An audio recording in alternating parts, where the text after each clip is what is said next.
Today we are reading the book of Jonah, chapter 4. I think we're reading from verse 5 onwards, when Jonah went out in the city and sat and watched. So Jonah went out of the city and sat on the east side of the city.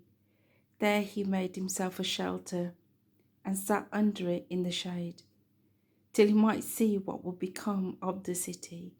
And the Lord God prepared a plant and made it to come over Jonah, that it might be a shade for his head to deliver him from his misery. So Jonah was very grateful for the plant.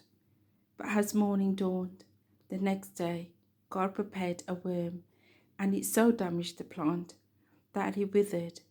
And it happened, when the sun rose, that God prepared a vehement east wind, and the sun beat on Jonah's head, so that he grew faint.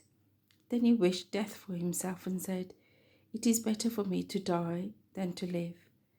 Then God said to Jonah, "Is it right for you to be angry about the plant?"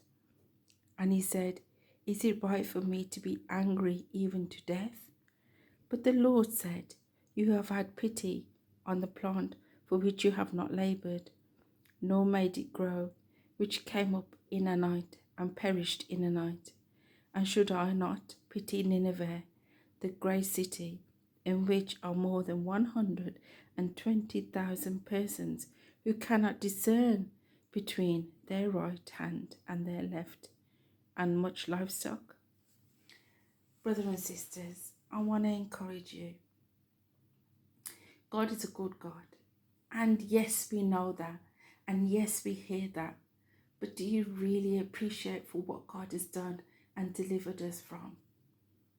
I just want to point out in this verse, God sending Jonah to go out and share the news of his existence and teaching people who do not know about the Lord himself. So I want to encourage you, wherever you are planted, you can share the gospel right there, because the joy of the Lord is your strength. And God is a good God.